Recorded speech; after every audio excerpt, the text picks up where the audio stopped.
Hello প্রিয় মাধ্যমিক শিক্ষার্থী বন্ধুরা, তো তোমরা যারা মাধ্যমিক পরীক্ষা দিয়েছো তোমরা এখন কিন্তু সবাই জানো যে তোমাদের খাতা কিন্তু ইতিমধ্যেই দেখা শুরু হয়ে গেছে।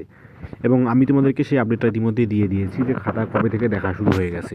তবে খাতা দেখা শুরু হওয়ার পরে কিন্তু যারা খাতা দেখছেন যে সমস্ত শিক্ষক শিক্ষিকারা তাদের হাতে বোর্ড অর্থাৎ পর্ষদ থেকে একটা উত্তরপত্র দেওয়া হয়েছে। এবং এই উত্তরপত্র দেখে এবং আমি কিন্তু সেই টিচারের সাথে কথা বলেছি এবং কথা বলে যেটা জানতে পারলাম সেটাই এখন তোমাদেরকে একদম ক্লিয়ারলি জানিয়ে দেবো।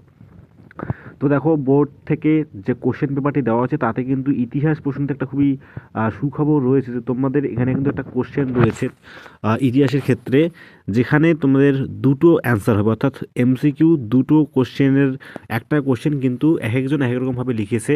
তো কারা সত্যি এবং কারা মিথ্যে এটা যখন জাজ করা হয় তখন কিন্তু সেক্ষেত্রে বোর্ড স্পষ্টভাবে জানিয়েছে যে সেটার উত্তর দুটো লিখলেই ঠিক হয়ে যাবে। তো কোন কোন সেই প্রশ্নগুলো, তো তোমরা সবাই জানো যে তোমাদের ইতিহাস প্রশ্ন কিন্তু একটু হলেও কঠিন হয়েছে। তো এখানে যে প্রশ্নটি মূলত কথা বলা হয়েছে সেটা হচ্ছে, সর্বভারতীয় কিষাণ সভার প্রথম সভাপতি কে ছিলেন? প্রশ্ন নম্বর 1-13।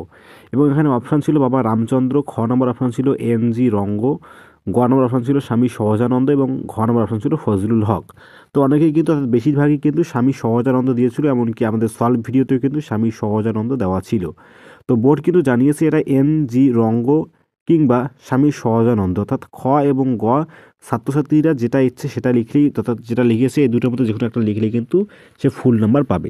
তো আশা করি একটা বিষয় তোমাদের বেসিক সেন্স ক্লিয়ার হয়ে গেল, যেখানে তোমাদের একটা সমস্যা ছিল। তো এখানে কিন্তু ছাত্রছাত্রী একটা এক্সট্রা নাম্বার পাওয়ার, কারণ অনেকে ভেবেছিল তোমরা অনেকে হয়তো সেই নাম্বারটাকে ধরোনি, কিন্তু এখানে একটা তোমাদের এক্সট্রা নাম্বার বেড়ে গেল।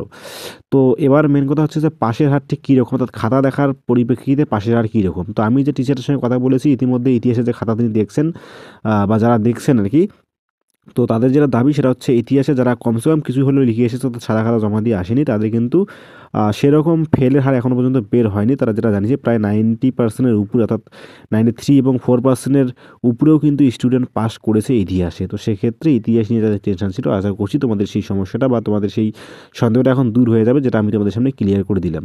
অর্থাৎ খাতাও কিন্তু খুব মানবিকতার সঙ্গে দেখা হচ্ছে, সেটাও আমি জানতে পেরেছি। তো সেক্ষেত্রে পাশের হার কিন্তু খুবই বাড়তে চলেছে। যাদের দুই একটি সাবজেক্টে কম উঠবে তারা কিন্তু আরামসেই পাস করে যাবে, যেটা আমি তোমাদেরকে আগের ভিডিওতে বলেছি। তো এছাড়াও যদি তোমাদের কোনো কিছু জানার থাকে অবশ্যই কমেন্ট বক্সে কমেন্ট করবে। ধন্যবাদ।